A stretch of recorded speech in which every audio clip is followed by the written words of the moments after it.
अगर मैं आपसे कहूं कि आप अपने मुंह के कैंसर को 2 मिनट के अंदर पता लगा सकते हैं खुद से, तो क्या आप जानना चाहेंगे? मुंह का कैंसर धीरे धीरे बढ़ता है, पर अगर आपको उसके शुरुआती लक्षण खुद से पता चल जाए और आप खुद इवैल्यूएट कर पाएं, तो सही समय पे आपका इलाज हो सकता है और आपकी जान अच्छे से बच सकती है। तो मैं हूं doctor Neetu. I have 20 years of experience और मैंने अपने इस क्लिनिकल जर्नी में बहुत सारे केसेस देखे हैं जो मैं बोलूँगी कि 1% ही केस ऐसा था जिन्होंने बहुत इनिशियल स्टेज में अपना कैंसर की जांच करवाई और उनका बहुत आसान तरीके से उनका कैंसर का ऑपरेशन हुआ। बाकी मैक्सिमम केसेस जो हमारे पास आए वो स्टेज 2, स्टेज 3 और लास्ट स्टेज के लिए आए। तो आज की इस वीडियो में हम बात करेंगे कैंसर के 5 शुरुआती लक्षण। ये एक ज़रूरी और गंभीर विषय है। अगर आपको इसकी जानकारी पहले से ही हो जाती है तो आप अपना सही समय पे इलाज करा लेते हैं। कैंसर हमेशा ज़रूरी नहीं है कि उसको टोबैको से ही रिलेट किया जाए। कुछ केसेस ऐसे होते हैं और कुछ कंडीशन ऐसी होती है जिसमें पेशेंट टोबैको नहीं खाता है पर फिर भी उसके मुंह में कैंसर हो जाता है।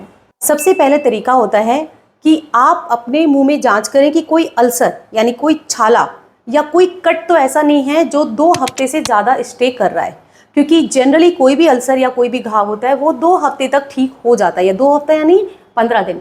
तो जब भी आप जांच करेंगे तो आपको किन हिस्सों में जांच करनी है? आपको जीभ के पूरे चारों तरफ, जीभ के नीचे, होठ के अंदर की तरफ, गाल के अंदर की तरफ और अपने चारों तरफ के मसूड़ों को।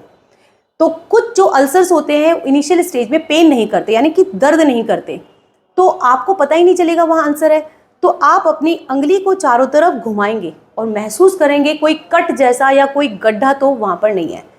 इनिशियल स्टेज जब अल्सर के होते हैं तो वो पेनलेस होते हैं, पर अगर वो थोड़ा सा आगे बढ़ चुका है, अगले स्टेज की तरफ जा चुका है, तो थोड़ा पेन और डिस्कम्फर्ट दे सकता है। सेकंड, चेंज ऑफ कलर यानी डिस्कलरेशन।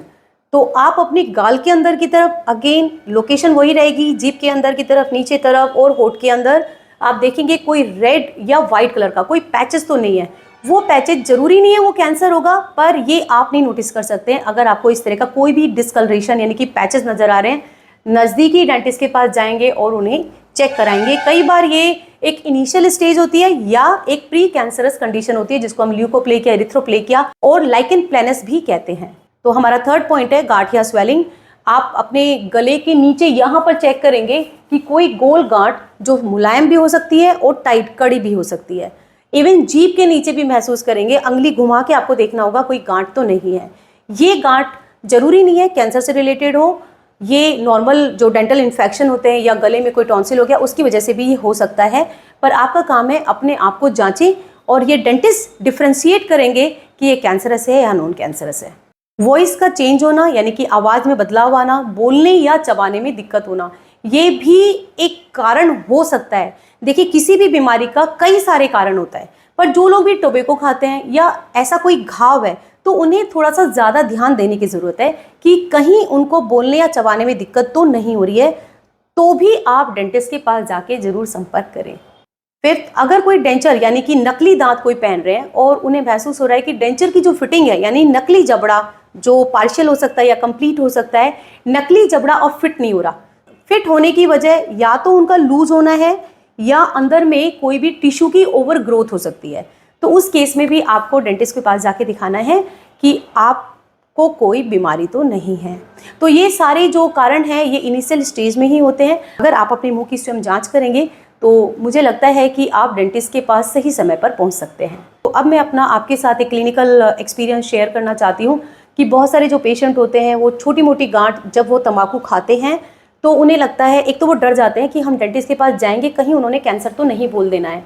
तो अगर कैंसर है तो डॉक्टर वही बोलेंगे, पर आप जितना जल्दी आएंगे इलाज उतना आसान हो जाता है। कुछ पेशेंट हमारे ऐसे भी रहे जिन्हें ना रेडियो की ज़रूरत पड़ी, ना कीमोथेरेपी की ज़रूरत पड़ी, एक सिंपल सर्जरी, कुछ मेडिसिन, कुछ लंबे समय तक चली मेडिसिन और वो बिल्कुल रिकवर हो गए हैं। दूसरा चीज़ है, इस चीज़ का आप ध्यान रखेंगे, तंबाकू के अलावा किन पेशेंट हैं जिनको ध्यान रखना है। कभी कभी दांत का एक टुकड़ा चिप ऑफ हो जाता है जिसकी वजह से शार्पनेस हो जाती है, ये सड़ने की वजह से भी हो सकता है। तो उससे आपका या तो गाल कटने लग जाता है या आपकी जीभ कटने लग जाती है, या कई बार अक्कल चौवा यानी कि विजडम टूथ आपका जो होता है वो गलत एंगल से निकलता है जिसकी वजह से गाल में लगातार चोट हो जाती है। तो लगातार चोट किसी भी कारण से हो वो भी एक कारण होता है कैंसर होने का। तो ध्यान रखिए, कोई भी शार्प एजेस अगर आपके दांतों में हैं तो उन्हें डेंटिस्ट के पास जाना है और बिना विलंब किए उसको ठीक कराना है। डेंटिस्ट बहुत कम खर्च में और बहुत कम समय में उसको ठीक कर देते हैं। आई होप कि आप सभी स्वस्थ रहेंगे, तंबाकू अल्कोहल से दूर रहेंगे, अपना और अपने परिवार के जीवन को सुरक्षित रखेंगे। ये वीडियो उन लोगों तक ज़रूर पहुंचाएं जो लोग थोड़े डरे रहते हैं और जिन्हें थोड़ा सा भी डर रहता है, जो तंबाकू खा रहे हैं या पान खा रहे हैं लंबे समय तक या सुपारी खा रहे हैं।